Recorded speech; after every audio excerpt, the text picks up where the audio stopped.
Imagine that you are hiking out in the wild and you suddenly hear the distinct cry of an infant. You panic, thinking something is definitely wrong, and hurry in the direction of the hapless child, hoping desperately that you can rescue it. As you get closer to the sound, you finally catch a glimpse of the poor tiny thing lying on the ground all alone. And as you kneel to carefully scoop the baby up, it transforms into a nightmare.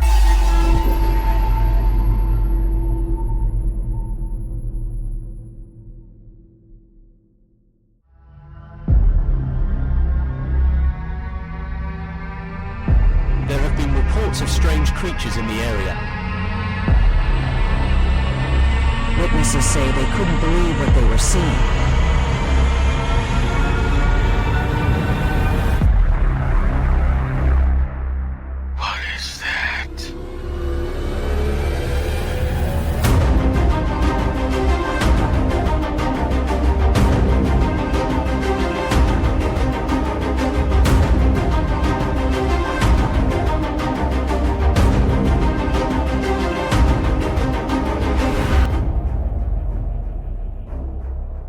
Welcome, beloved fofers, doubters, naysayers, non-believers, and skeptics. Welcome to Paranormal Fable or Fact. I am Victor Trevino, joined by my co-host and beautiful wife, Tammy. We are your humble guides to tales of alleged hoaxes, unbelievable stories, and the overall strange. Sweet. Okay, we gotta mention the email. It's pfableorfact@proton.me. And the Facebook. Yes, Facebook and YouTube. And the YouTube. Oh, and just a note, I am dabbling in video editing, so we will no longer have just the boring black screens. We're going to have some photos in there, moving around, etc., etc. Try to, spruce it up. We are not professionals. You say that every time. We have to make a correction on the last show, baby, because when we talked about the Twilight Zone episode, I said that the kid took the farm away to like another dimension or something, but that was wrong. He actually took the entire town of Peaksville away. You're a bad man. You're a very bad man. The rest of the world just kind of ceased to exist. So that what Rod Sterling says at the beginning is, on a given morning, not too long ago, the rest of the world disappeared, and Peaksville was left all alone. Its inhabitants were never really sure whether the world was destroyed or only Peaksville was left untouched, or whether the village had somehow been taken away. You have now entered the Twilight Zone. Alrighty then. No? Yeah, no, it sounds Good? great. Yeah, good. Think? Yeah. I shouldn't have let that out. No. We're good. Okay. So the gist. Listening to the intro, hear the baby crying out in the wild, sometimes in the jungles or sometimes in the forests, mostly in the jungles. We're talking about the Tiyanak. It's not spelled like it sounds. It's actually spelled Tiyanak, but it's pronounced in Tagalog, Tiyanak. It's a shape-shifting vampiric creature that will take the form of a toddler or an infant. Then they cry really loudly, and apparently their cries can go great distances, not like a normal baby, But I think baby cries travel really far too. But anyway, and they lure unwary travelers close so that they can attack them. Oh, wow. And this is in the Philippines. We're going to the Philippines. We're on vacation, baby. Oh, okay. We're in the Philippines. Yeah, visiting the beautiful islands of the Philippines. While doing research, baby, I saw some photos of some of the parts of the... Oh, my God. Breathtaking. Yeah. I mean, breathtaking. I was like, I didn't know the Philippines were just gorgeous. I mean, like tropical, beautiful, like Hawaii or what's the other one the Bahamas. Yeah. It's like that, just nice. gorgeous. The crystal blue water and the white sands and stuff, just gorgeous. Well, anyway. Good people too. Yeah. Very good people. Good food too. Yeah. Oh yeah, good food. Woo. Mm-hmm. Anyway. They will also, and this is the Tiyanaks, they will also use their abilities to lead travelers astray and even abduct children, which is just terrible when you think about it. It is. There are varying accounts on what the true form of the Tiyanak is because it's a shapeshifter. So they take the form of like infants and toddlers, but what they really look like, it's kind of varying because, well, we'll go into that a little later, but in some detail, because again, my research just uncovered a bunch of stuff, and I was like, wow. I was amazed that the Philippines, it's not a real big country. There's like 100 and something million people there. But I mean, it's, land size, it's not that big, but there's so many different tribes. And there's actual indigenous people that live traditionally off-grid in the Philippines. And they pass laws to protect those people's rights to do that. And I believe that's why, for such a small country, their folklore is so in-depth, because they still have people that live traditionally and still probably follow those folklores. You know what I mean? So I just thought that was fascinating. Anyway, we'll go into that. Okay. So most agree that the Tiyanak is a goblin-like creature. Its face becomes, and this is when it's a baby, its face suddenly becomes demonic with a very wide mouth. Its eyes bulge out and turn red. Its skin is gray and wrinkled with distorted limbs. The fingernails turn into sharp claws and the teeth grow into like needles, and this is what it uses to bite you and drain your blood.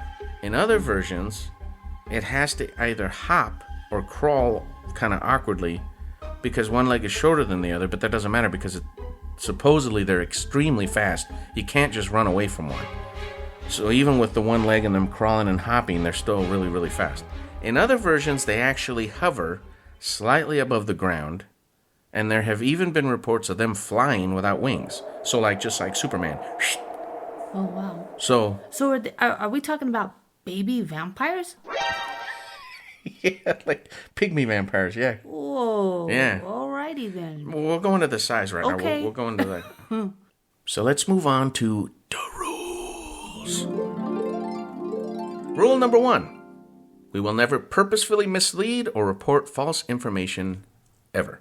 Rule number 2. We are not professional podcasters, broadcasters, or audio editors. So mistakes will happen. It's your favorite line. Rule number 3. Everybody is entitled to believe what they want and entitled to their own opinions, including us. Rule number 4. We are offering information and insight as food for thought, not persuasion. Okay, there's no disclaimer. There's not going to be any red flags. This is going to be one of those discussion shows, baby, where we're just discussing something. So there's no red flags. Okay. No inarguable truths. We're just talking about this fascinating cryptid. And I love cryptids. You know I love cryptids, right? Yeah. That's like my favorite thing to look up and research. Yes. Even though I think most of them aren't, they're, because the belief that all legends and myths, and in this case cryptids, I believe they're based on some kind of truth, doesn't necessarily mean that I think they're out there. You know what I mean? Right. But I think it's just fascinating to think about it. Because we'll go into that later. Okay. But anyway. Jumping everywhere, everybody. I'm just fascinated by cryptids. I always have. Because what me and my brother saw run across the living room, that's a cryptid. It wasn't a ghost. Right. I don't know what it was. Yeah. But because it was solid, it made a noise on the carpet and it brushed against the bag. So, but we don't know what it was. That's a cryptid. And you could have a scientist come in and say, well, you don't know what you saw, and that might have been a trick of that. No. I know what I saw. I just don't know what I saw. So. You saw it, but you don't know what you saw. Right. And that's what makes it a cryptid, because it's possibly a creature that exists. It might not even exist here. It might have been an interdimensional. Who knows? Yeah. But that's what cryptids are. Anyway, the Tiyanaks are 1.5 to 2 feet tall, and that's approximately 45 to 60 centimeters tall. And they're around 20 pounds, I would say, which is about 9 kilograms. Oh. So they're pretty small. Yeah, they're small. But, and I was thinking about that, and I'm like, yeah, but a house cat. Pretty small too, right? Yeah. But have you seen house cats when they freak? Oh, yeah. Imagine if it was trying to kill you. Yeah. Or it was trying to drain your blood. Well, it doesn't matter what size it is if it's gonna hurt you. Right. Plus, these things are like paranormal. So I would assume they're way stronger than a house cat because they kill humans. Yeah. So they have to be really strong. But anyway, that's the size of them. There is an old superstition in the Philippine Islands where pregnant women shouldn't cut their hair because the babies could be born without hair. And I thought it was fascinating because I don't understand how that's a bad thing. There's a lot of babies born without hair. Yeah. So I don't know if they thought maybe they were attributing to this Tiyanak or other creatures like the Tiyanak. Maybe. That's an interesting... But it was just a superstition that I came across. They don't, if you're pregnant, they say don't cut your hair. Superstitions are fascinating, aren't they? We could do a whole show You could. on some of the super. As a matter of fact, when I'm doing my research, I'm going to start jotting down weird superstitions.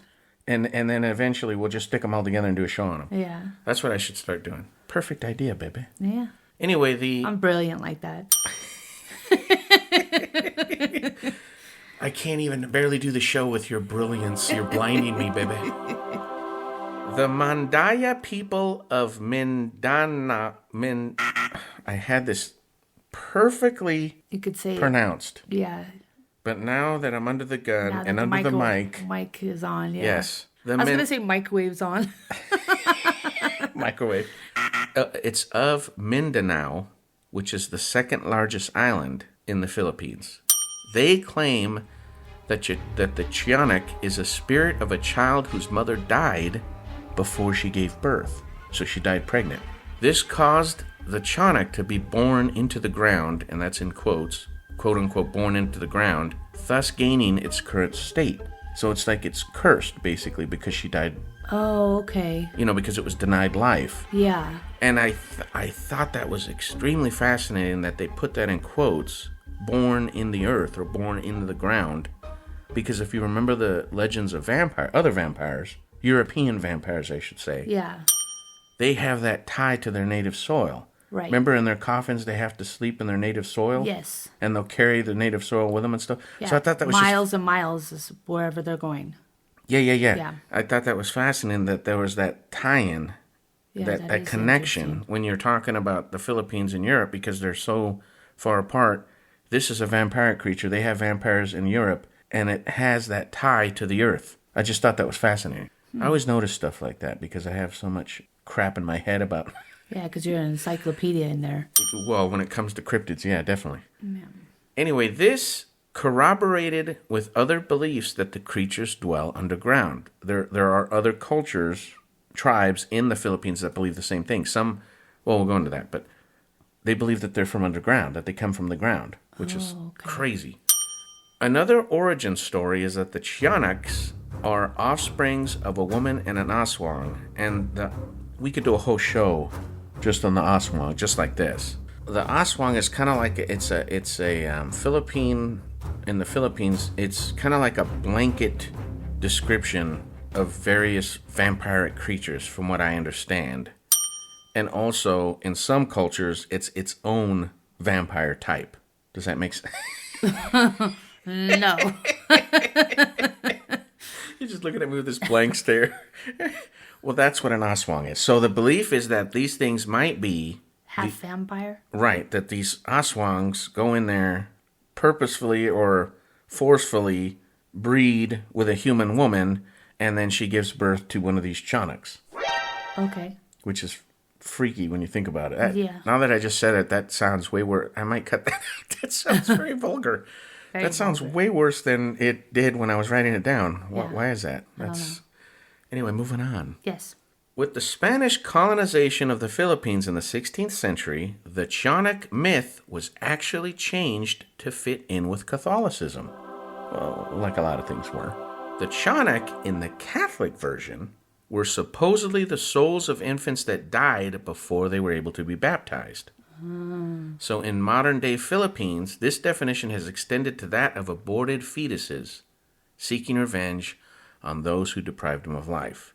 Now, one could say that this is just propaganda, political propaganda, pro-life against the pro-choice or whatever. Right. And I don't want to get too political, but No. I don't think that's what it is, because you have to remember the idea that the fetuses were seeking revenge for being denied life was before the Catholics got there.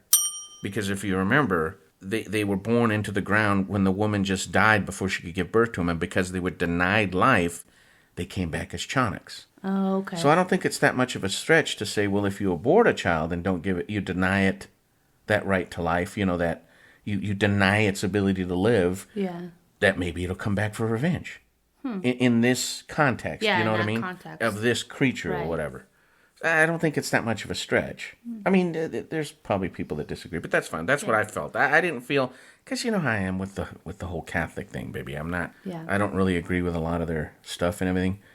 So far be it from me to come to their defense. But I don't, because that's what they were saying when I was doing this research. They were saying, oh, that's just propaganda. I don't think so, because we're talking about back in the 1700s and stuff. Right. 1800s is when this was all happening, when the transformation was happening towards Catholicism. So was it a big issue back then? Well, back then, childbirth was scary back then, Right. You could...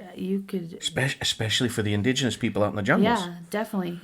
Childbirth was, you could lose your life, the mother and the child. I don't think I'm overstepping by saying I don't think it's propaganda, but that's just my personal opinion. Anyway, let's move on. I don't want to, like I said, I don't want to get too political or anything. But anyway, some say that the Tiyanaks cannot go to the afterlife because they were never named. So again, that has to do with Catholicism, the belief in Catholicism, because if you remember in demonology, or if they're performing exorcisms, what are they trying to do to the exorcised person? The possessed person. They're trying to get the demons to give them their name, because names in Catholic demonology is power. Yeah. If you know the demon's name, you have power over that demon, and it makes it easier for you to cast it out. I forgot about that. Yeah, you're right. So that again ties in with the Tiyanak, because they say that the reason they're Tiyanaks is because they couldn't move on because they were never named. Right. And sometimes children that aren't born, never get life, aren't named. Right. I see that a lot in genealogy, where there's been stillborns or children that that they miscarriages that they've lost, and they're buried in the cemeteries, and it just says the surname. Right. Baby so and so, yeah. Because they were never given a name. Right. And that's what they're talking about. Yeah, so again, this ties in with the whole being denied life and they're coming back. That's what I'm saying. I don't want to go back into that. Anyway. Yeah.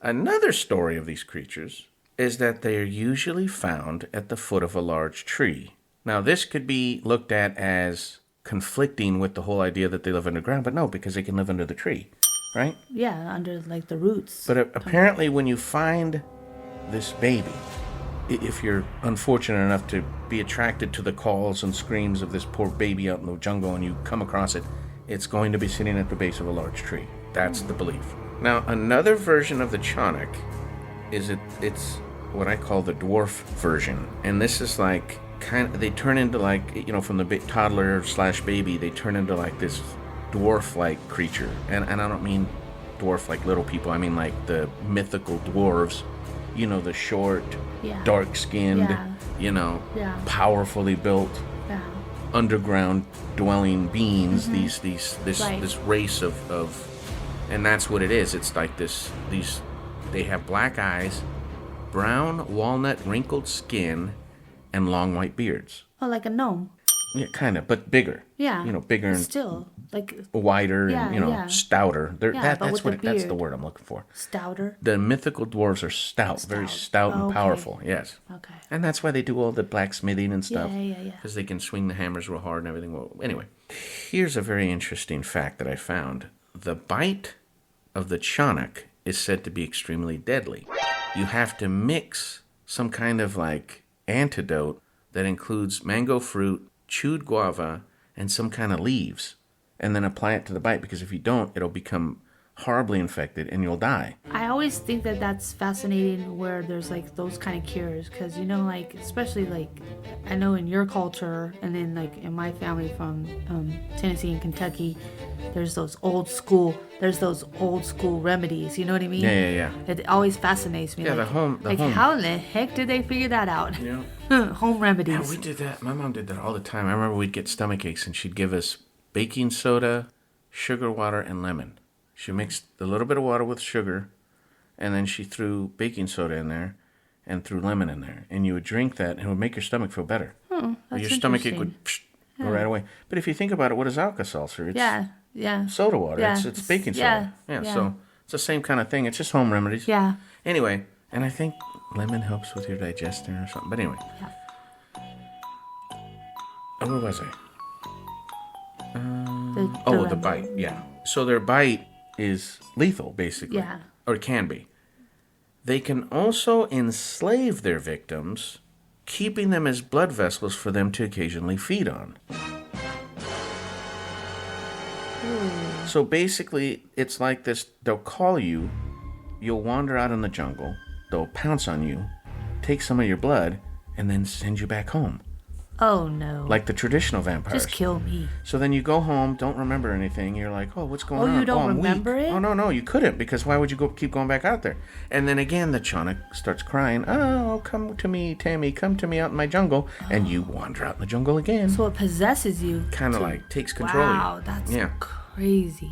Enslaves you is what it is. So you're basically like, and if you think about it, baby, if it has multiple, in a small village and it has multiple victims that it's calling out every couple of nights. Oh, yeah, it's good to go. It's good to go. Yeah, it's it good wouldn't to have go. to hunt or anything. Getting all kinds of food. Right, and supposedly, and I think that's awesome too, because that again ties in with that European vampiric folklore where. Yeah, because I'm totally thinking that right now. Yeah, remember it would call you back out there, and if it fed, I think if it fed on you 3 times, or if it fed on you and then you died, you would become a vampire. That's the original belief. Yeah. So this same kind of idea that you're going out there, visiting this Tiyanak, providing it blood, and then it lets you go. And I don't know how long that goes on. I mean, I don't know if it can go on for years, or if eventually, because again, the bite's supposed to be lethal, so eventually you might get sick and die. That's interesting. And that's that. Then it gets a new vessel, I guess. Yeah, because you can't become a Tiyanak or whatever. No, it can't train. No, all the ties to it becoming a Tiyanak are infants or unborn infants. Yeah. So moving on, another aspect to these Tiyanaks is they seem to have like this malevolent delight in leading people astray. In other words, leading people to where they get lost and then they could possibly perish out in the jungle. Oh. And I think that ties in with the whole cautionary tale thing that I was saying at the beginning, that these things were created to warn people because so many people probably go missing in the jungles, even today. Yeah. You know, because it's dangerous in the jungles. Yeah. So somebody wanders off, they don't come back. Oh, Tiyanak must have got him, you know? And I think that's the belief. Gotcha. And I tried to look up documents on this because I was curious to see how many people go missing in the Philippines. Because the population is so diverse, and again, like I said, they have those tribes that live off grid. Right. They don't really keep records of that. Oh. So the only record I could find was that 20 people were reported killed, I believe, in Manila during a hurricane like a couple of years ago, like in 2021 or something. And that was the last record, 20 people going missing that were never found. Their bodies were never recovered because of the hurricane. Right. That's the only thing I could find. So who knows how many people go missing, baby? That's spooky. It's either really high or really low. Who knows? Spooky, yeah. But there's no records, and I thought that was fascinating. Yeah, that they don't keep records.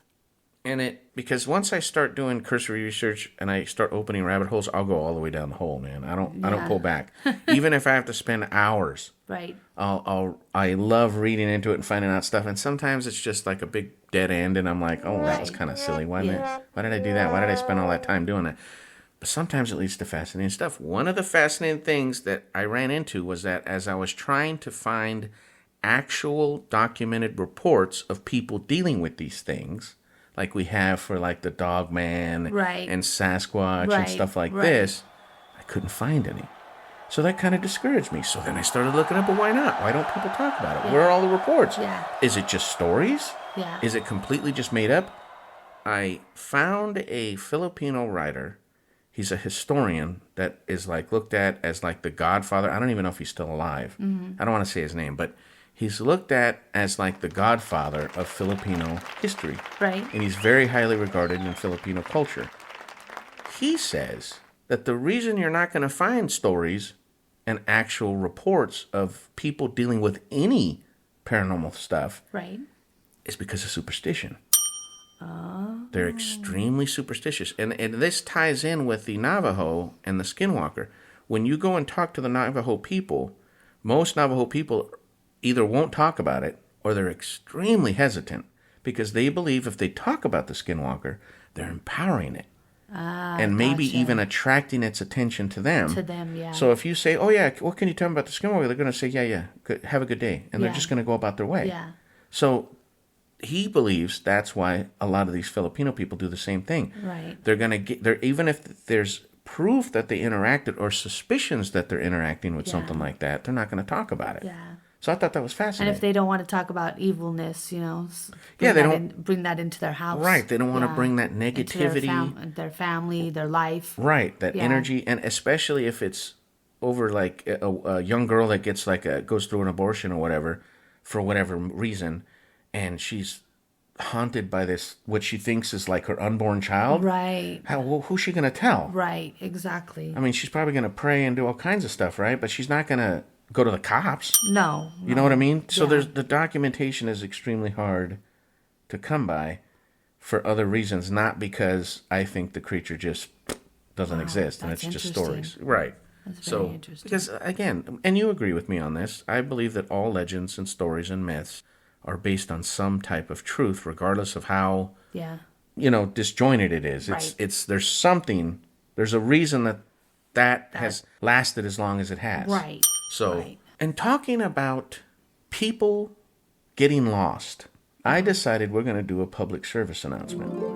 Oh, are we? Yeah, because that's the kind of people we are, baby. Okay. We look out for our own. All right. We support our military. Yes, we do. We support our boys in blue. Yes. We do. support our first responders. Yes, we do. And damn it, we're going to support our listeners and our fofers. All right then. I asked you this a long time ago, and you gave me an incorrect answer.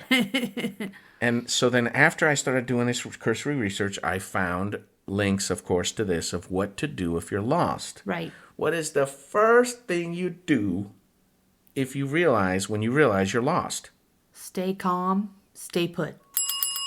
Don't move. For the love of goodness. Most people don't know that basic thing. Because you have to look at it this way. If you spend 10 minutes wandering off trail, Right. because you see, there's a cliff over there. Let me see if I can go look off this cliff and get a good panoramic view of the valley or something. Right. And it takes you 10 minutes to get up there. And then you come back 10 minutes and you're like, oh, wait, where's the trail? You're possibly 20 minutes away from the trail at that point, Right. right? So if you spend another 10, 15 minutes looking for the trail and there's no trail, now you're 45 minutes from the trail up to. Right. That's miles Yes. that you could possibly have wandered around instead of just going, oh, wait a minute, where's the trail? Oh, crap. Let me start blowing my whistle, which is another thing you should be carrying on you at all times if you're going to go hiking up in the wild, especially when it's kind of remote. Yeah. Get a whistle, because if you have to call for help, your voice is going to give out. Right. And it's going to wear you out. Right. Blowing a whistle, 3 whistle blasts, remember? Yes.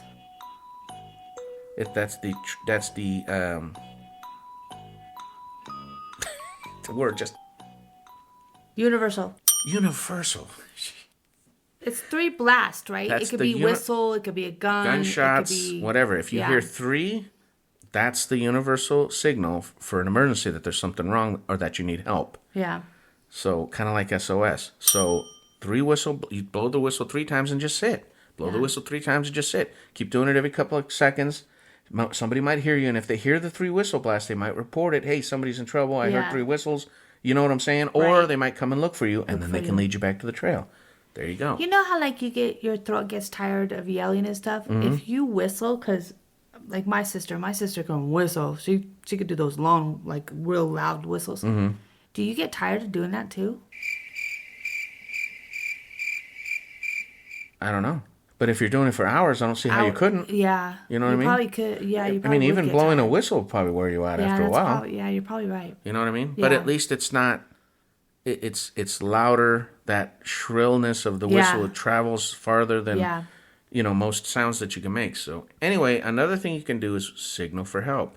If you do see people walking around, you can signal to them. Like if they're across the valley from you and you have something reflective, you can signal them with the mirror. Mirror, yeah. Yeah. And say, Or like and maybe the wave face them. of your watch or something. Yeah, maybe wave to them, hey, I'm lost, and Yeah. they'll say, what, and at least you got somebody's attention, and they Yeah. can say, Or maybe it'll give you your bearings Right. or something. Right.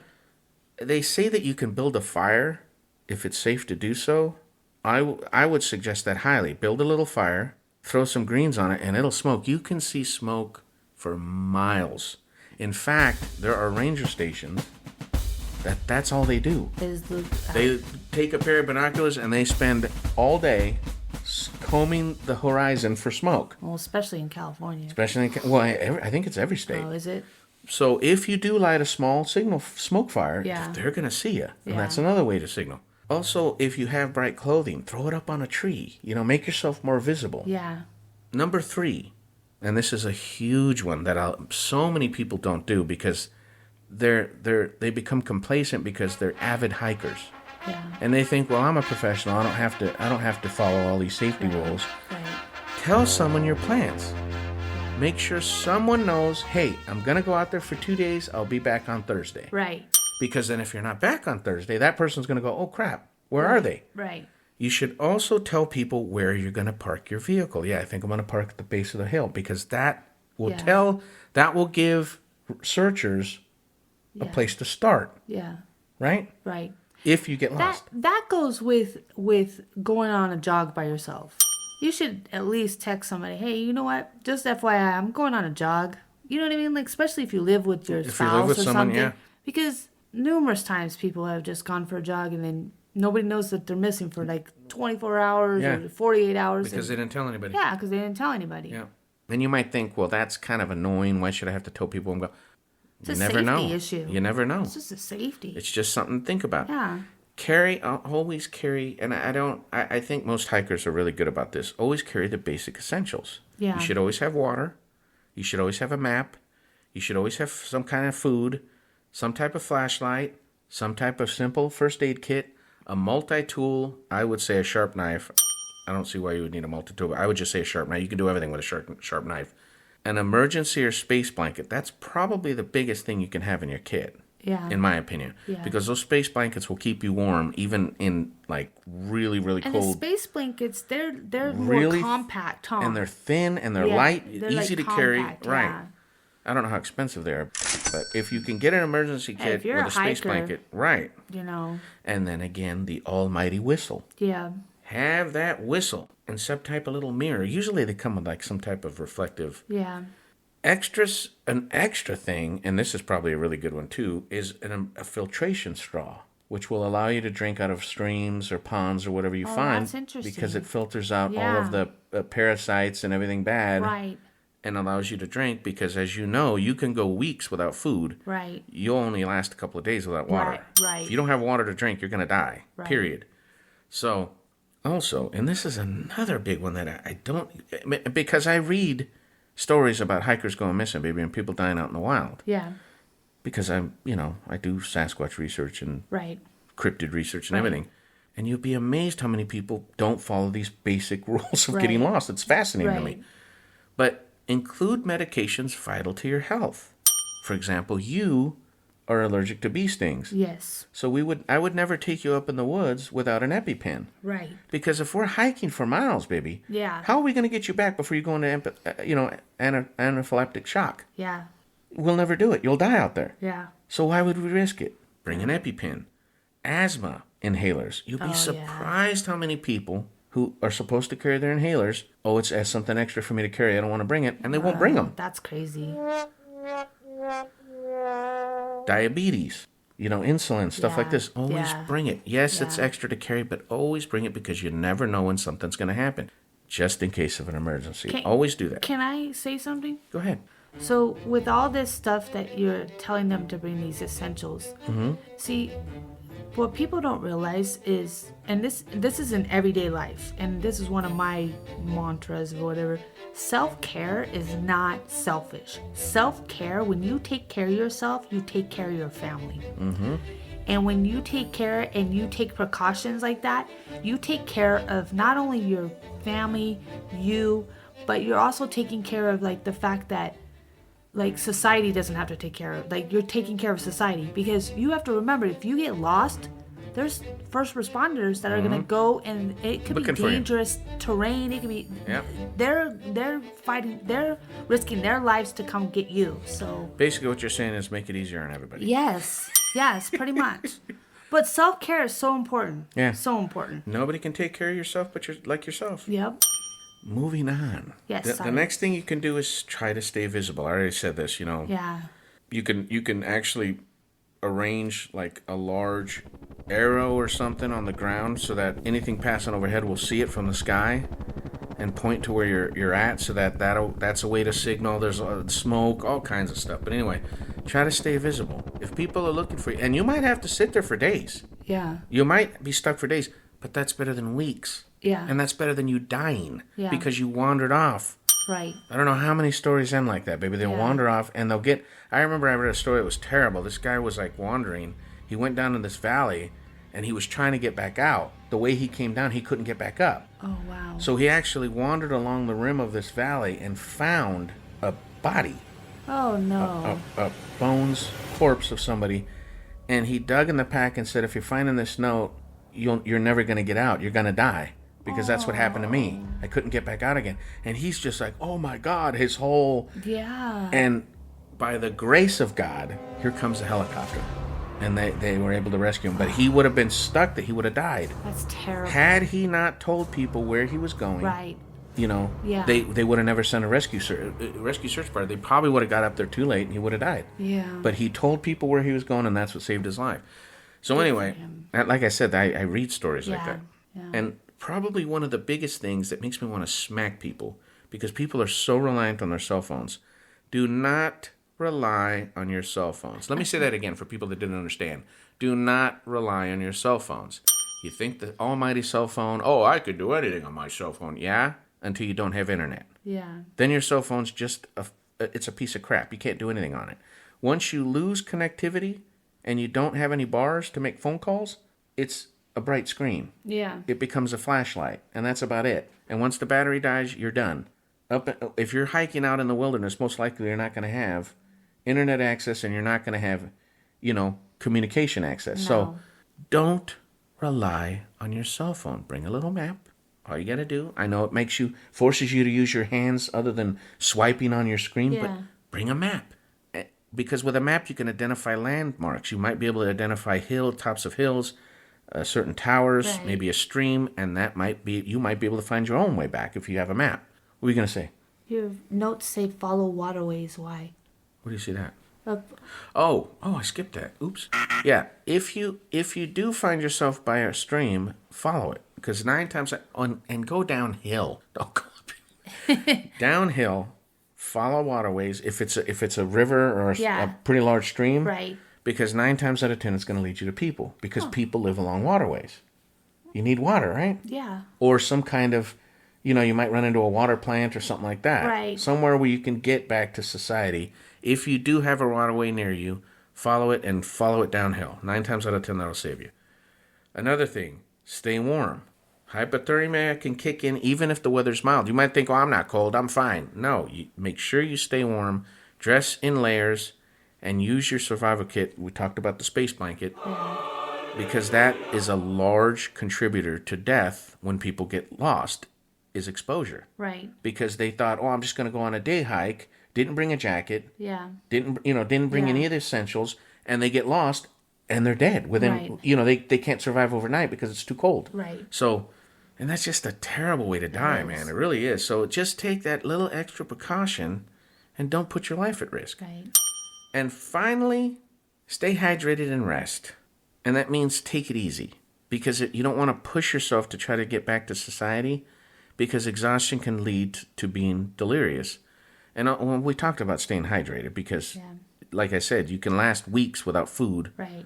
but you're not going to last very long if you start getting dehydrated. You're going to die, period. Stay positive and stay vocal. Maintain that positive attitude. Keep talking to yourself or sing songs. Also, singing, whistling, humming, that'll keep predators away. If a bear hears you singing, it's going to go, there's a human over there, take off, right? Yeah. You're not going to stumble across some mother bear with her cubs. Right. She's going to hear you from a distance. She's going to stay away. So if you're whistling, singing, not only does it help to keep you motivated and keep your spirits high, but it also alerts people to where you're at. Gotcha. And somebody might hear you singing or humming, and hey, who's that over there? Yeah. And you might actually get found. It might actually help you get found. So that's the main thing, is because that's a big contributor to people perishing in the wild, is they give up. They give up. Yeah. Oh my God, I'm going to die, and they give up. Yeah. And that's that. So moving on, now that we did that whole digression. Yeah, now that we did a, what's it called? A sponsored, no. Public servant Public service Public announcement. service announcement, yes. Apparently, I'm going back to the Tiyanak. Yeah. Apparently, the Tiyanak's cries have like a bewitching or even a disorientation tied to them. And we kind of talked about this earlier, but about how it's bewitching, like a siren's call, where it could control you. You know, it can possess you and take control of you and make you into a servant. Yeah, it messes with your mind. Right, but I didn't know about it can, actually, no, we did talk about it, how they like leading people astray. Yeah. So when you hear it crying and you run off in the direction to find the baby, it might actually be leading you in the wrong direction because it's disorienting. Oh, gotcha. And that's how they get you lost. Yeah. And apparently they enjoy doing that for some crazy reason. But Little evil things. they're little punks, huh? Yeah. If a Tiyanak is trying to lead you astray, one of the things you can do is immediately turn your clothes inside out. Yes. Okay. You heard me. Because apparently, according to Filipino folklore, the Tiyanak will find this humorous and will probably allow you to escape. But turning clothes inside out, baby, is linked also to other folklore because of my encyclopedic knowledge of other cryptids and stuff. Turning your clothes inside out is also a ward against fairies in European and in Asian cultures. Oh, I didn't You know turn your that. clothes inside out, fairies will go, oh, and it's like turning them because it symbolizes a shift in perspective and a change in fortune, and it's basically it makes you able to hide from these unseen forces. Oh, interesting. Which is why you're obscuring your true identity because you're turning your clothes inside out. You're changing who you are, basically. It's like symbolic, and it's a way to ward away fairies and stuff like this. And it can also be used to reverse your luck. Like if you're having horrible luck, they say turn your shirt inside out. So if you find yourself getting lost, try turning your shirt inside out. What's going to kill you? Yeah. It'll break a curse by turning your clothes inside out. You can escape magical traps. Wow. All this kind of stuff just from turning your clothes inside out. Interesting. Yeah, but again, I thought it's fascinating. I think it's so interesting that the Filipinos' mythology, to turning your clothes inside out is again tied to this other world, these same beliefs of turning your clothes inside out on other continents. Right. I just think that's Yeah, so that is. interesting to me. Yeah. It's just it ties in to where it makes it seem like we're not just talking about stories, Right. that there's some type of Right. base Yeah. to all these beliefs of vampires, fairies, Yeah. things out in the woods that'll kill you, etc., etc. Yeah. Because the turning the clothes inside out, that made me go, what? Because Yeah. some cultures believe that wearing your clothes inside out can confuse or deter evil spirits who are looking to harm you. In Celtic folklore, particularly in the Irish areas or Irish traditions, stepping on a stray sod, which is a magical clump of grass. a magical clump of grass can disorient you, and you'll get lost. Oh. Well, immediately turning your clothes inside out is a perfect way to break that enchantment. Oh. And then you'll be able to find your way back.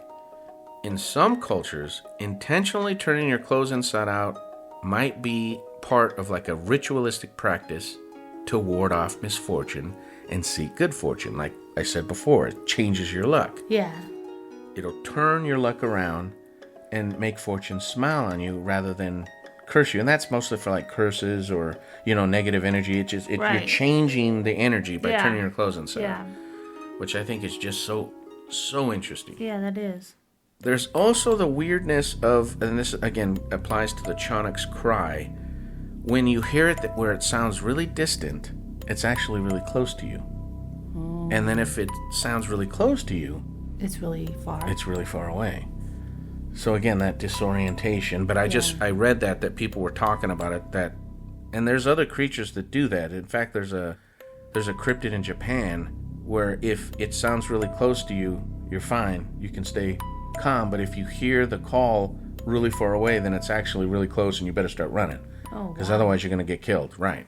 So I sometimes feel like animals are, like, especially late at night, like our owl. I always think it's close by, and you're like, no, he's not that close to us. oh yeah, because sound travels at night. Yeah. Oh yeah, he's across the street. Yeah. You think he's like right out in our tree or something? No, he's out there on the field looking for mice. Anyway, but that's a good point. Yeah, Sound travels more at night. Yeah. I think that I don't think it has to be at nighttime when you hear the baby crying though. I would think that's scary. Yeah, I would think it happens more during the day. Oh, that's even scarier. Yeah. Oh, that's not good. Yeah, because I didn't read anything about how they couldn't be in sunlight or anything. The Tiyanaks. Oh. So they could call you out I there. just assume because they're vampires. Right. That's why I just made the point. Yeah. I don't think they're affected by sunlight. Huh. Interesting. So they could do it during the day too. Moving on. Unlike vampire. Oh, very next point. Unlike vampires and other similar creatures, they are not harmed by sunlight. They are daywalkers. Oh, so they are daywalkers. They're daywalkers. That's so spookier. that is spookier. That is spookier. Much less limiting. That's for sure. Frees them to do whatever they want. Yeah. In other cultures, Tiyanaks can actually be befriended. They can talk to you like normal humans, laugh, cry, get angry or sad, get hurt or humiliated, feel shy and envious. These type of Tiyanaks do not harm their friends and neighbors, and were said to exempt from their target... Wait, I have to do that all over again. They were said to exempt their friends from being targets, from being preyed upon. Thus, there's an old Filipino saying that is, an aswang is better than a thief. So basically, if you befriend one of these things, it'll kill everybody but you. Everybody else is a prey. How in the world do you befriend one of those? I don't know. Apparently just be nice. Yeah, I don't know. Okay. Maybe you go out in the forest and talk to it. I don't know. Okay. But that's the saying, is that an aswang is better than a thief. You'd rather be friends with one of these vampire creatures than a thief. Interesting. Which is that's very interesting that the Filipinos believe that.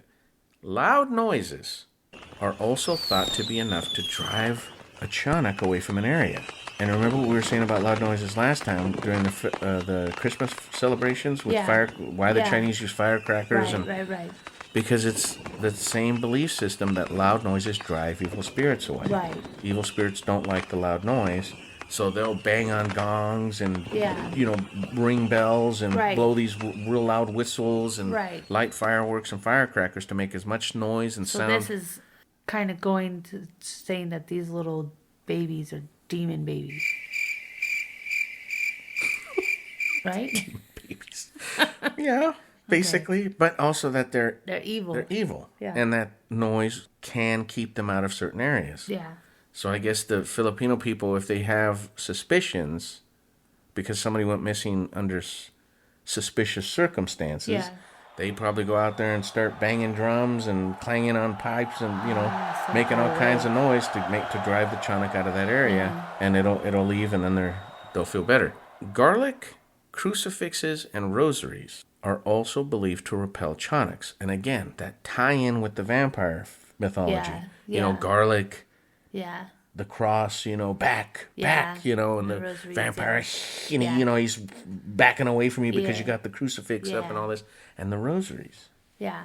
All are, if you're wearing something like that, it might be able to repel the Tiyanak and it won't be able to affect you. Or if you have garlic around your house and stuff. I just thought that is so fascinating that there's those tie-ins. Yeah. And I kept running into them, and I just thought, man, that's so cool. Yeah. And that's why I did so much research on this. I just kept digging and digging. Right. So basically, it's also believed that if you go out there, while it's not crying, you go out in the area where these things live, and you say blessings, and you burn a white candle, and you give it a name. This will help guide that Tiyanak to the afterlife. Oh. And it'll free your region from its evil terrain, you know? So it'll save its soul so it can go somewhere else. Yeah, I would think... and you name its lost soul. Yeah. I would think that that's probably reserved for, like, the witch doctors or the shamans of some of these tribes. Oh, maybe. And they go out there and do that. Yeah. They do these rituals and Yeah. they, you know, go away, Tiyanak, you know, go to Yeah. the light or whatever, you Yeah. know, go to God or whatever they Yeah. believe, you know. Yeah. And that's another way to get rid of a Tiyanak, is to do that. Now, here's where I was talking about at the very beginning about the indigenous tribes around the Philippines. It's an estimated 16 million indigenous people from around 100 different tribes in the Philippines today. Wow. So it's only 3% of the population, Yeah, but that's that's not 16, a small amount. 16 million people. That's a lot of people That's a lot of living out in the people. jungle. Yes, there it is. You know what I mean? And they're living traditionally. Yeah. They do subsistence farming. Right? They gather and they hunt. And they have every right. The Filipino government protects their rights to do that to this day. Good for them. Yeah. That's so good. you can't just wander out in the jungle Yeah. and think, oh, this is wild. No, you're probably in some type of tribal territory. Right. And I'm sure there's signs and stuff saying, hey, don't go walking around over here because, you know, they don't like it when you do that. You're scaring Yeah. away their game or whatever. Yeah, yeah. You're going to tick some people off. Right. But I just thought that's probably where the majority of this folklore and all these stories that we're telling are coming from, is from these indigenous people. That's why, Interesting. for being such a small country, the Philippines is so rich in mythology and legends and cryptids and folklore, because they still have these indigenous Do you people. think they're more superstitious than your culture? That's a really good question. I for decades thought that Mexicans were probably the most superstitious people on the planet. But in reading about the Filipino people, I think they're either a close second or they're more superstitious than Mexican cultures. Wow, And that's saying something. And I'm talking about from like more like my generation. I don't know how the newer generation from Mexico, how superstitious they are. Right. But I remember my parents growing up. I remember my aunts. I remember my grandparents. So superstitious, baby. Yeah. I mean, back then, everybody had a haunted room Yeah. that nobody wanted to sleep in. Yeah. Everyone. And I told you about the folk magic of sweeping stuff out away from the Yeah. door. And my mom, you know, they had the, you know. Egg. Yeah, my grandmother prayed over my brother with an egg. I mean, it was Yeah. lots of superstition, lots of folklore. And for a long time, and I told you what my mom used to tell us, that the devil never sleeps, that you have to behave yourself. Yeah. Because if you're doing bad stuff, he'll be drawn to you like a moth to light, and you'll surround yourself with negativity. Right. So my mom said, always do the right thing. Don't be bad. Yeah. Could be just cautionary tales. Yeah. Maybe not. The kukui is another one. Yeah. Mexican folklore. It's like the boogeyman. Yeah. You know? The kukui will get you. Don't go out there. You know? Yeah. That was, it's all Yeah. superstition. So, Yeah. but the Filipino are very superstitious as well.